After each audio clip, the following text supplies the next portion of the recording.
जय जय श्री सीताराम भक्तों, स्वागत है आपका हमारा YouTube चैनल ब्रह्मेश्वर महादेव ज्ञान दर्पण में। भक्तजनों, आज जो हमारा चर्चा का विषय है वह कुछ खास है, क्योंकि जो हमारा आषाढ़ का महीने में जो कृष्ण पक्ष जो है, जो हमारा ये अब ये 2024 में आषाढ़ का जो महीना लगने वाला कृष्ण पक्ष, इसमें जो है 13 दिन का पक्ष जो है रहेगा। जब 13 दिनों का जब पक्ष रहता है तो उसका फल जो है उसे जो है विश्व घस्र नाम से उसको जाना जाता है, जिसका फल जो है हमारे शास्त्रों में अच्छा नहीं माना है। तो इसी के बारे में हम चर्चा करने वाले हैं। भक्तों, यदि आप हमारे चैनल पर नए हैं तो इसको सब्सक्राइब कर लीजिएगा। वीडियो आपको अच्छी लगेगी तो इसको लाइक कीजिए, ज्यादा से ज्यादा लोगों तक शेयर कीजिएगा। भक्तजनों, ये जो हमारा विक्रमी संवत 2081 चल रहा है, इसमें जो है जो आषाढ़ महीने का जो कृष्ण पक्ष लगने वाला, यानी कि 23 जून से जो शुरू होगा, 23 जून से लेके 5 जुलाई को जो है अमावस रहेगी आषाढ़ की।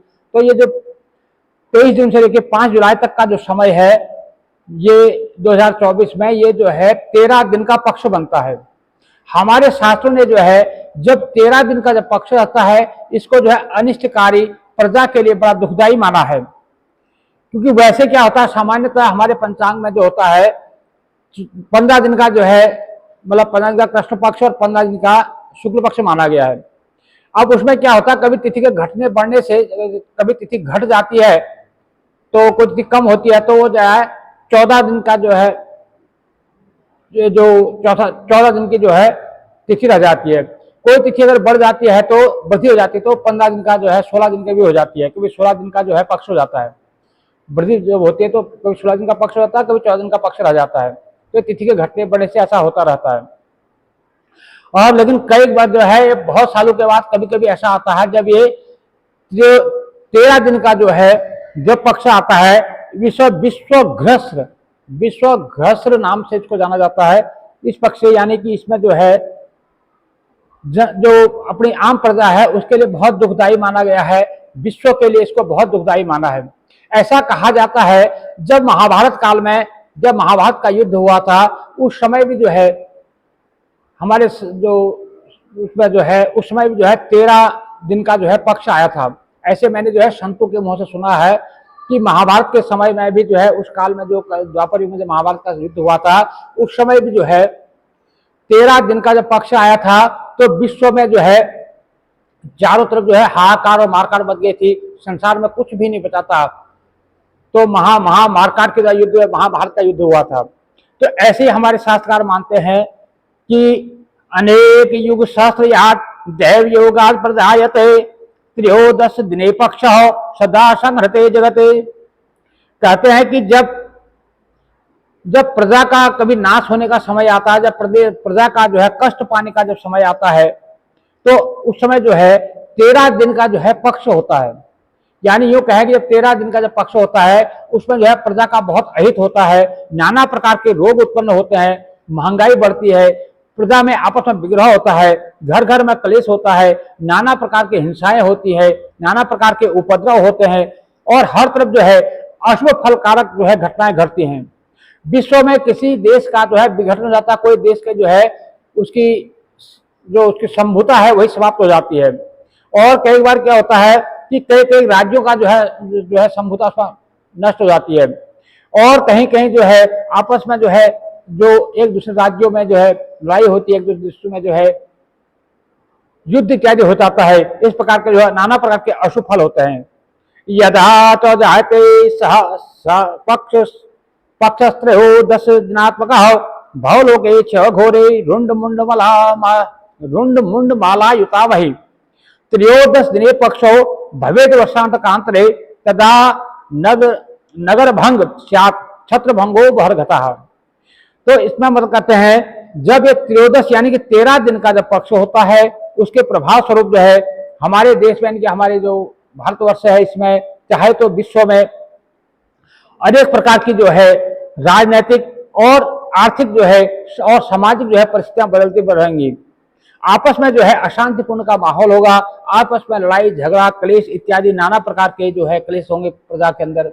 और पार्टियों में जो है आपस में, जो पार्टियों के आपस में जो है विग्रह होगा, आपस में जो है उनके टकराव होगा, बिखराव होगा, और तोड़फोड़ जो है, प्रजा जो है तोड़फोड़, उलटफेर, चक्का जाम, हिंसा इत्यादि जो है विस्फोटक घटनाएं, कहीं जो है बम विस्फोट इत्यादि होंगे।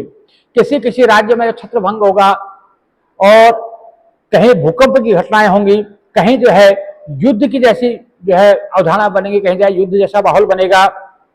तो इसमें जो है इस प्रकार नाना प्रकार के जो है प्राकृतिक, आपको जो है कहीं बारिश के द्वारा बाढ़ की जो है भूमिस्खलन होगा, कहीं जो है बादल फटने की घटनाएं होंगी, कहीं भूकंप आएंगे, कहीं कोई नाना प्रकार की ऐसी घटनाएं होंगी जिससे कि प्रजा का अहित होगा। तो इसमें जो है जन और धन की बहुत ज्यादा हानि होने की संभावना रहती है। इसलिए हमारे संतों का कहना होता है कि ऐसे समय में मनुष्य को चाहिए कि वो सावधान होकर के सिर्फ जो है प्रभु के चरणों में चले जाए, प्रभु के गुणगान करे। एकमात्र प्रभु ही है इन नाना प्रकार के क्लेशों से बचाने का एकमात्र साधन है श्री राम का नाम। तो इस प्रकार से कहते हैं। और जो इस 13 दिन का जो ये दिन बनता है, जो ये 13 दिन का जो पक्ष होता है, इसको हमारे शास्त्रकारों ने जो भी इसको अशुभ माना गया है। इसमें कहते हैं जैसे विवाह है, मुंडन है, गृह प्रवेश है, उपनयन, जनेऊ संस्कार इत्यादि शुभ कार्य जो है इसमें जो है वर्जित माने गए हैं। हमारे धर्म शास्त्रों ने इसको जो है वर्जित किया है कि हमारे शुभ कार्य जो है इस 13 दिन के पक्ष में नहीं होना चाहिए।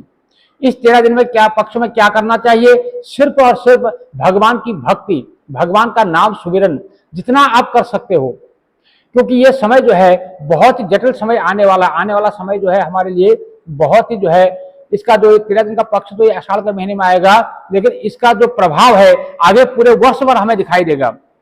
तो इसलिए इसका एकमात्र साधन है हमें ये इनके कारण जो है प्रभु के शरण में बने रहें, प्रभु का नाम जप करें, प्रभु का जो है ध्यान करें और प्रभु की पूजा में ही संलग्न रहें।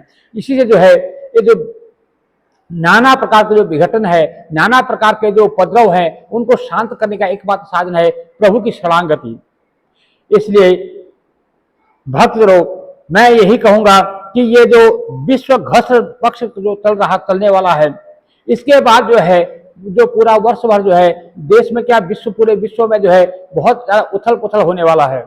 इसलिए सब लोगों को सावधान होकर के अपना तन से, मन से, धन से जितना भी हो सके प्रभु की शरणागति होकर के प्रभु का भजन करें, प्रभु का कीर्तन करें, प्रभु का नाम जप करें। जो भी आप कार्य करें वो प्रभु को समर्पण करते जाएं, क्योंकि एकमात्र प्रभु ही ऐसे हैं जो कि हमें सारे संकटों से, सारी विपदाओं से बचा सकते हैं। इसलिए भक्तजनों, यदि आपको हमारी वीडियो अच्छी लगे तो इसको लाइक कीजिएगा, और अभी तक आपने हमारे इस चैनल को सब्सक्राइब कर लीजिएगा, और ज़्यादा से ज़्यादा लोगों को शेयर कीजिएगा। भक्तजनों, मेरा मकसद किसी को डराने का या किसी को कोई करने का नहीं होता है। मैंने जो संतों के मुँह से जो वाणियाँ सुनी हैं, जो हमने सुना है कि भाई 13 दिन का जो पक्ष आता है उसमें क्या कुछ हो सकता है, उसी के बारे में जो है मैंने आप लोगों को बताने की कोशिश की है। इसमें किसी को किसी प्रकार से डरने की या किसी प्रकार के करने की जरूरत नहीं है। सिर्फ और सिर्फ अपने आप को जो है भगवान से जोड़ने की जरूरत है और सावधान रहने की जरूरत है। किसी भी समय जो है कुछ भी हो सकता है, किसी प्रकार का उपद्रव इत्यादि हो सकता है। इसके लिए मनुष्य को जो है हर प्रकार से अपने आप को तत्पर रहना चाहिए। यही हमारा मकसद होता है। जय जय श्री सीताराम भक्तों।